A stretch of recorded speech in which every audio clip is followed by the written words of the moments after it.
Halo Sobat Investigasi, selamat datang di channel MN Files. Beberapa waktu lalu Indonesia dilanda dengan kasus gagal ginjal akut pada anak di tahun 2022 lalu. Lebih dari 300 jumlah kasus yang terjadi dan lebih dari 100 anak meninggal dunia. Dugaan terbesar penyebabnya adalah cemaran senyawa kimia etilen glikol, dietilen glikol, dan etilen glikol butyl ether dalam obat sirup. Akibat hal ini, ratusan obat sirup di pasaran ditahan penjualannya untuk sementara waktu. Niatan orang tua yang ingin putra-putrinya lekas sembuh malah berujung dengan kematian. Kasus serupa pernah terjadi di Korea. Saking gemparnya kasus ini, hingga menarik seorang sutradara kenamaan yaitu Jo Yong-sun mengangkatnya dalam sebuah film yang baru saja rilis di bulan April tahun 2022 lalu. Seperti apa kasusnya? Mari kita buka filenya berikut ini. Sebelum lebih jauh membahas kasusnya, kita bahas sekilas film yang digarap berdasarkan kasus nyata ini. Sekedar informasi, kami ingin menyampaikan bahwa pembahasan kali ini tidak ada kaitan dengan menjatuhkan atau menyinggung produk tertentu. Di sini kami hanya sekedar mengangkat sebuah fenomena yang pernah terjadi di masyarakat. Film berjudul Toxic atau Air Murder yang dibintangi oleh Lee Sun Bin dan Kim Sang Kyung ini mengisahkan tentang Jong Tae Hoon yang diperankan oleh Kim Sang Kyung adalah seorang dokter yang berusaha mengungkap fakta mengenai penyebab kematian dan badai paru-paru kronis yang dialami oleh banyak warga Korea, yang juga dialami oleh istri dan putranya. Bersama sang adik ipar yaitu Han Yong-joo yang diperankan oleh Lee Sun Bin, keduanya mencari dan mengumpulkan bukti-bukti yang merujuk pada sebuah produk cairan humidifier desinfektan yang diduga kuat meracuni dan membunuh lebih dari 100 warga Korea di tahun 2011. Tak hanya menjangkit warga lansia, namun juga pada anak-anak. Mereka juga menemukan fakta bahwa penyakit ini hanya datang di saat musim semi dan menghilang saat musim panas. Kisah ini juga pernah diangkat dalam novel karya So Ji-won berjudul Gyun dan menjadi bestseller di Korea. Film Toxic ini mengangkat peristiwa bencana cairan pelembab udara yang terjadi sepanjang tahun 2001 hingga 2011. Berdasarkan data, desinfektan tersebut telah terjual sekitar lebih dari 10 juta botol dan menyebabkan setidaknya 1 juta korban yang meninggal dunia maupun mengalami penyakit paru-paru kronis. Mereka yang bertahan hidup harus bertahan bukan dengan kesakitan akibat terserang penyakit paru-paru fatal, namun juga trauma tersendiri bagi mereka.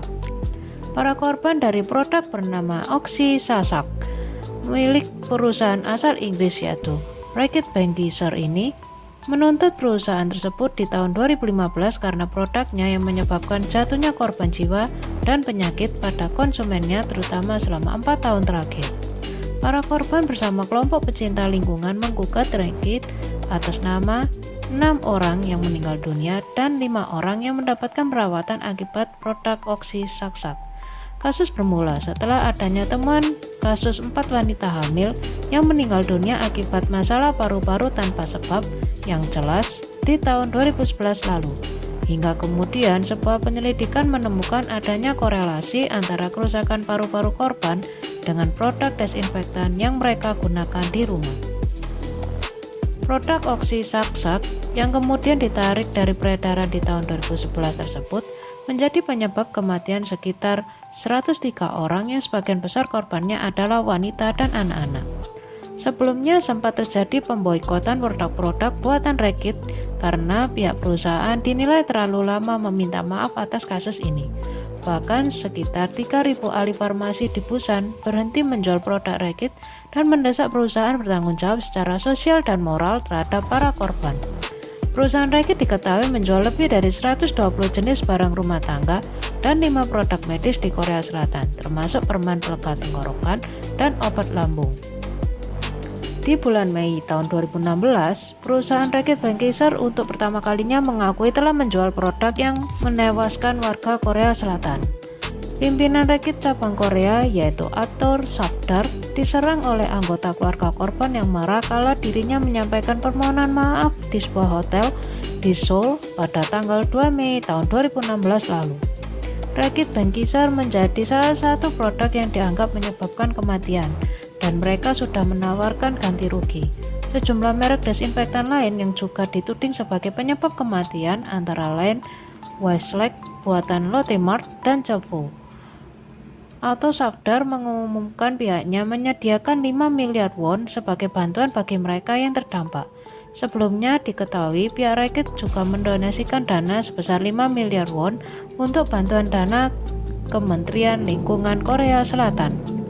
Sedangkan produk cepu diyakini telah mengakibatkan kematian 14 orang. Jaksa penuntut menemukan bukti bahwa produk buatan Butterfly Effect ini membuat produk tanpa pengetahuan profesional. Menurut pengakuan kepala Butterfly Effect, bahwa resep pembuatan produk diperoleh dari internet dan data riset. Diketahui cepu mengandung senyawa kimia PGH yang diyakini lebih berbahaya daripada PHMG, yaitu bahan utama pembuat oksisaksak.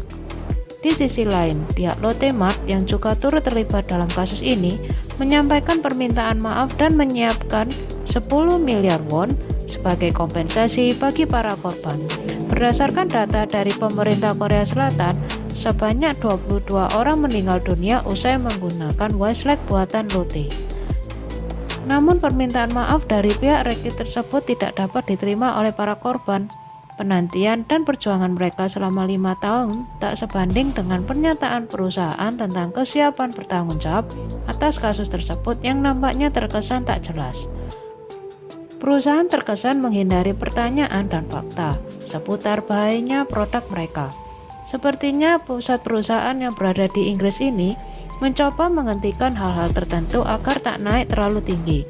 Selain itu, para korban juga mengkritik pihak perusahaan Reddit telah mengadakan jumpa pers secara sepihak tanpa melakukan pembicaraan terlebih dahulu. Bahkan saat para korban kembali melayangkan laporan di tahun 2018, penyelidikan belum membuahkan hasil ataupun tindakan yang signifikan. Ribuan warga Korea Selatan mendesak kejelasan atas kasus tersebut. Para korban geram dan menuntut agar Komisi Khusus Investigasi Bencana Sosial melakukan penyelidikan khusus pada kementerian pemerintah terkait, yaitu Kementerian Lingkungan dan Badan Pengawas Perdagangan, serta produsen yang membuat produk tersebut. Mereka meminta laporan yang diserahkan komisi kepada parlemen dan presiden juga dibagikan kepada para korban, karena para korban tidak mengetahui hasil laporan komisi. Diketahui komisi tersebut memulai penyelidikan di bulan Desember tahun 2018 dan mengakhiri kegiatannya pada Desember 2020. Hal inilah yang membuat anggota sebuah organisasi yang mewakili para korban turun ke jalan dan mengadakan konferensi pers di Seoul pada tanggal 31 Juli tahun 2020 lalu. Setidaknya sudah tercatat lebih dari 1.500 kematian yang resmi dilaporkan. Namun berdasarkan temuan komisi, sekitar 14.000 orang diperkirakan telah meninggal dunia dengan sekitar 670.000 orang menderita gangguan kesehatan akibat produk tersebut, termasuk 520.000 orang belum melaporkan gejala yang relevan sebelum menggunakan produk desinfektan tersebut. Sekian investigasi kali ini, jangan lupa untuk like, share, dan subscribe. Terima kasih dan sampai jumpa di video selanjutnya.